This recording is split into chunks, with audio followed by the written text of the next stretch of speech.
प्रभु मुद्रिका मेली मुख माही, जलधि लांघ गए अचरज नाई।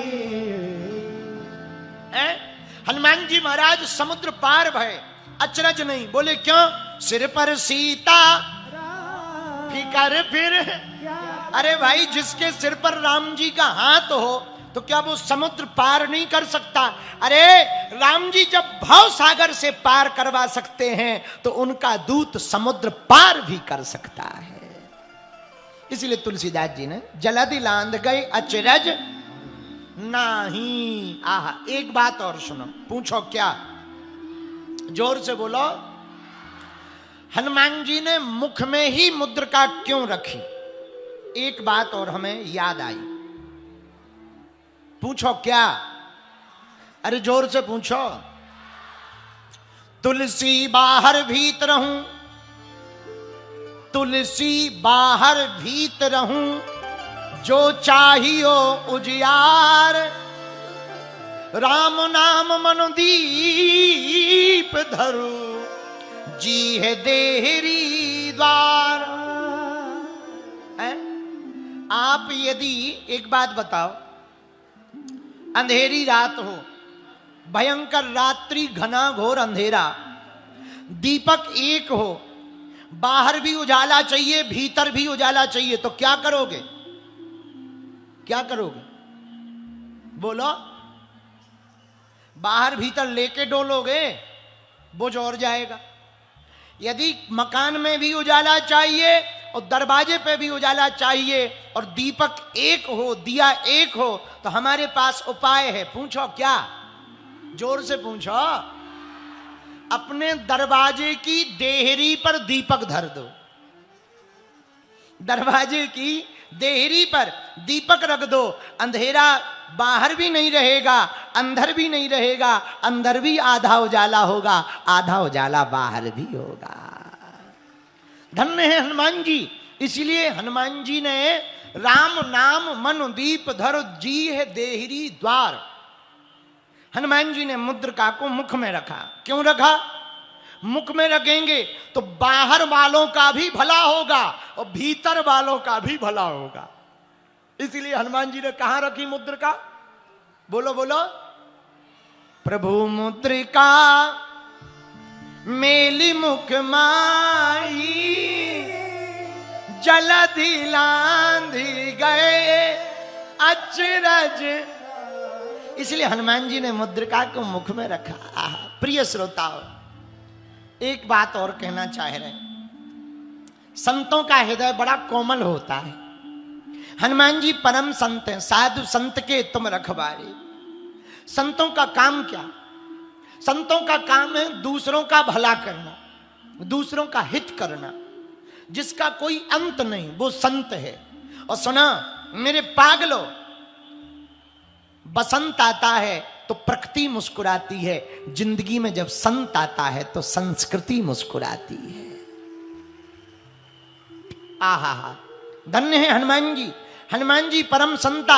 हनुमान जी ने मुख पर मुद्रिका रखी क्योंकि संत हैं और संतों का हृदय तो सदा कोमल रहा। कितना कोमल! एक कथा सुनो, रामायण की कथा है। रामचरितमानस में राम जी बैठे फटक शिला पे, वहीं पर श्री जानकी माता बैठी। इतने में इंद्रपुत्र जयंत का दिमाग खराब हुआ। उसने सोचा कि ये भगवान है, अपनी पत्नी का श्रृंगार कर रहे हैं, ये भगवान है। कई बार हम लोगों को यही होता है, हम लोग कई बार संदेह ज्यादा करते। जैसे दरबार में भी कई लोग आते तो क्या कहते हैं, ऐसे संभव है क्या? ऐसा? अरे सब अपने ही होते होंगे, अपने ही लोगों को बुलाते होंगे। ऐसे ही जयंत को लगा ये भगवान है, संदेह हुआ। क्या किया जाए? भगवान है कि नहीं परीक्षा ली जाए। परीक्षा कैसे लें? तो जयंत ने कौवा का रूप धारण किया। क्या बना? कौवा। कौवा बनकर जयंत आया। श्री किशोरी जी जानकी जी के चरणों में चोंच मारी। चोंच तो खून बहने लगा। अच्छा, बड़ा मंदमती का कागा, चौंच मारी सो तो ठीक है, वहीं पर ऊपर खड़े होके काव काव काव काव करने लगा। तो राम जी ने देखा ये कौवा क्यों बोल रहा है, किशोरी जी ने बताया नहीं। माताओं का हृदय बड़ा अद्भुत होता है, ममत्व से भरा होता। जानकी माता ने सोचा यदि हम बता देंगे कि इसने हमें चोंच मार दी, हम दर्द में कराहने लगेंगे तो ये बेचारा मर जाएगा। राम जी तुरंत तीर मार देंगे। लेकिन जानकी जी की तरफ राम जी ने देखा, कौवा की तरफ देखा, और जब कौवा के पैर में, जयंत रूपी कौवा के पैर में रक्त की बूंद को देखा, तब राम जी समझ गए दाल में काला नहीं है, दाल ही पूरी काली। तो पैरों की तरफ देखा जानकी जी की, और जैसे ही रक्त देखा ये क्या है, तो किशोरी जी ने इशारा किया, लगता है इसने चोंच मार दी। अच्छा, राम जी तीर तो लिए नहीं थे, बाण लिए नहीं थे, खाली बैठे थे। बगल में एक तिनका पड़ा था, एक तिनका ऐसा जोर से मंत्र पढ़ के छोड़ा कि आगे आगे जयंत, पीछे पीछे तीर। जयंत ने सोचा तीर बहुत खतरनाक है, बन बना रहा है, कहीं लग ना जाए। भागा भागा गया। पिताजी इंद्र हैं हमारे। आजकल एक कहावत चलती है, चाचा विधायक है हमारे, वो बात चलती ना। आओ, कुछ लोग कहते हैं हम नहीं बात मानेंगे, बोले क्यों, बोले चाचा विधायक है हमारे। ऐसे ही जयंत ने सोचा बाप इंद्र है हमारा, कौन बाल बांका कर सकता, हाँ, इंद्र का बेटा हूं, इंद्र का। भागा भागा गया, पिताजी बचाओ बचाओ बचाओ बचाओ। क्या बात है बेटा, क्यों रो रहे हो? पिताजी एक तीर पीछे लगा, बाण। क्यों? मारने के लिए। किसका तीर है? राम जी का। इंद्र बोला भाग लो, नहीं तो दूसरा हम छोड़ देंगे। जयंत बोला हम तुम्हारे बेटा हैं। बोले ना बाप ना बेटा, बेटा जिनका तीर है उसके चक्कर में तुम तो निपटो गई, हम और पहले निपट जाएंगे, बाप भी निपट जाएगा। और राजनीति में जब खुद की कुर्सी पे खतरा आता है तो कोई संबंध नहीं बचता है। हाँ, इसलिए बेटा खिसक लो, हम राजनेता हैं, तुम्हारे चक्कर में हम अपनी कुर्सी थोड़ी खिसकाएंगे, ठटरी के बारे, भाग ले आओ। जयंत ने कहा बड़ा खतरनाक आदमी है, कैसा बाप है, बाप होकर के बेटा की तरफ नहीं। अरे बोले बेटा है, बच लेना, तब बाद में बाप बेटे का रिश्ता निभा लेंगे, अभी तुम्हारे बाप बेटे के चक्कर में हमारी कुर्सी चली जाएगी बेटा, बड़ी मुश्किल से तो देवताओं के राजा बन पाए, कुर्सी ले लेगा, भाग। जयंत ने कहा बताओ तो, बाप होकर के बेटे की नहीं सुन रहा, भाड़ में गया। भागा भागा गया ब्रह्मा जी के पास। ए ब्रह्मा जी बचाओ बचाओ। क्या बात है? हमारे पीछे तीर लगा, बाण। क्यों? मारने के लिए। किसका है? राम जी का। ब्रह्मा जी बोले भगो, नहीं तो चार हम छोड़ेंगे।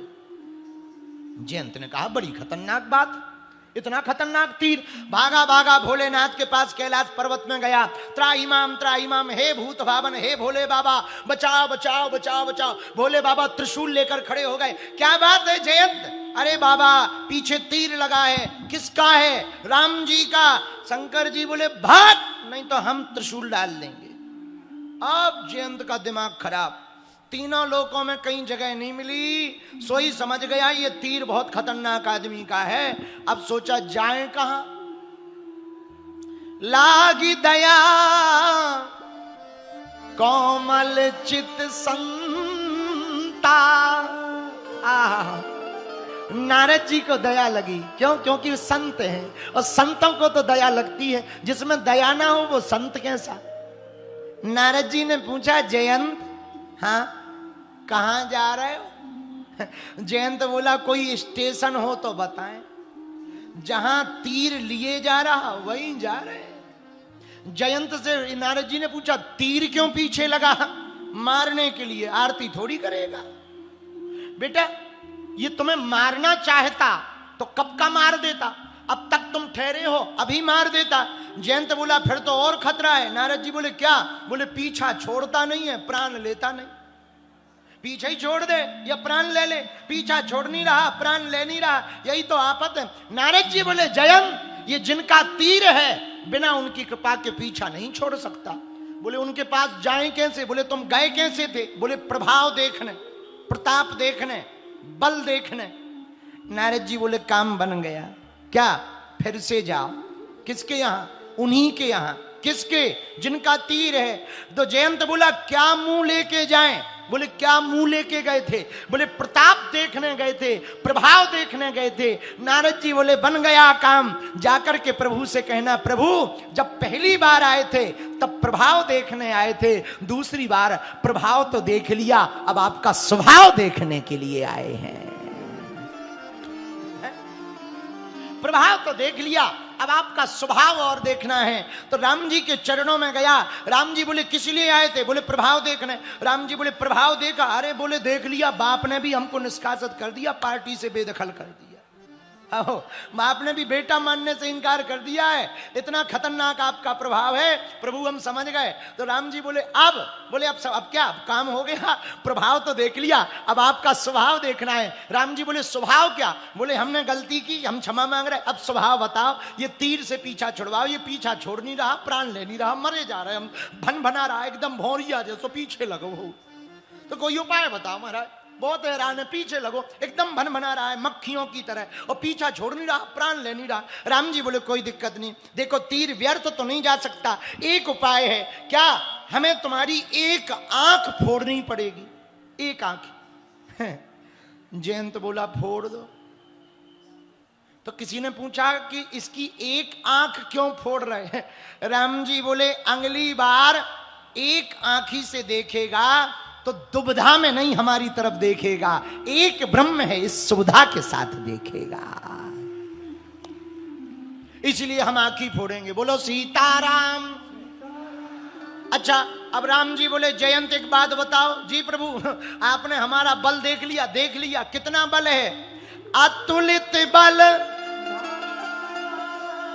अतुलित बल, अतुलित प्रभुताई।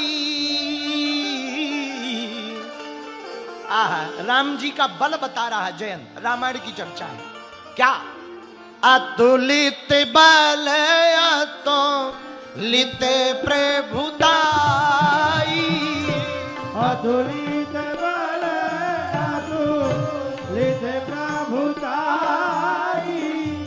मैं मति मंद जान नहीं पाई,